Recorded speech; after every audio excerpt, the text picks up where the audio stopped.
लोकसभा चुनाव को ध्यान में रखते हुए भारतीय जनता पार्टी ने तरह तरह के अभियान चलाने शुरू कर दिए हैं। इनका मकसद अपना जनाधार बढ़ाना है। बीजेपी अपनी योजना के तहत देश की दलित बाहुल्य लोकसभा क्षेत्रों में अंबेडकर जयंती से घर घर जोड़ो यात्रा शुरू करेगी और इसकी शुरुआत मध्य प्रदेश से होगी। आपको बता दें कि बीजेपी घर घर जोड़ो अभियान से पहले ग्वालियर में अंबेडकर महाकुंभ कार्यक्रम भी करेगी।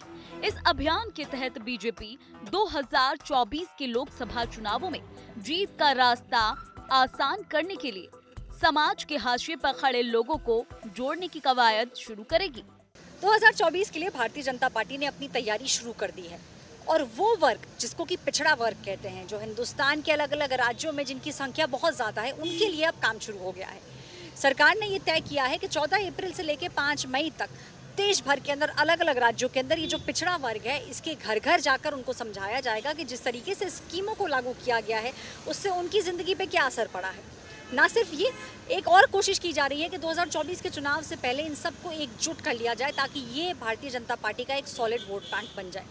कोशिश की जाएगी कि पिछले 9 वर्ष में प्रधानमंत्री नरेंद्र मोदी के नेतृत्व में जो स्कीमों को लागू किया गया है उनसे इन पे क्या फ़र्क पड़ा है, लोगों की ज़िंदगी पे क्या फ़र्क पड़ा है और अगले आने वाले समय में ये जो पिछड़ा वर्ग है, इतने सालों से जिसके लिए बहुत कुछ नहीं किया गया, उसके लिए सरकार ने क्या किया है और आगे सरकार की अपेक्षाएं इस पिछड़े वर्ग के लिए क्या है, ये सभी चीज़ों को घर घर जाके इस वर्ग के लोगों को समझाया जाएगा और कोशिश की जाएगी कि 24 के बड़े चुनाव से पहले ये जो वर्ग है ये एकजुट हो जाए और भारतीय जनता पार्टी के लिए एक सॉलिड वोट बैंक बन जाए।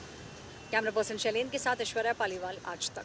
बीजेपी ने अपने अनुसूचित जाति मोर्चा के जरिए इस वर्ग को साधने के लिए 14 अप्रैल से 5 मई तक देश भर की दलित बस्तियों में प्रवास करने का फैसला लिया है।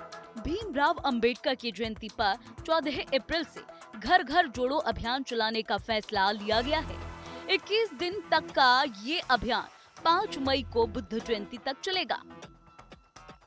इस अभियान के समापन पर दिल्ली के ताल कटोरा स्टेडियम में एक बड़ा कार्यक्रम करने की योजना बनाई गई है, जिसे प्रधानमंत्री नरेंद्र मोदी संबोधित करेंगे।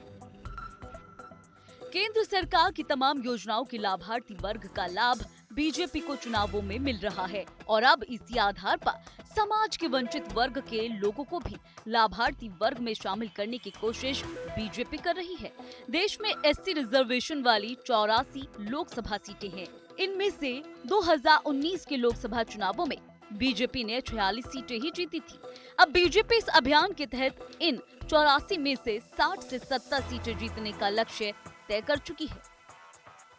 आपको बता दें कि देश के कई राज्यों में विधानसभा चुनाव भी होने हैं, जिसमें मध्य प्रदेश, राजस्थान और कर्नाटक राज्य भी शामिल है। कर्नाटक में भी बीजेपी 17% एससी समाज को जोड़ने के लिए हर विधानसभा क्षेत्र में करीब 41 सभाएं कर रही है, जो आगामी 30 मार्च तक चलेंगी।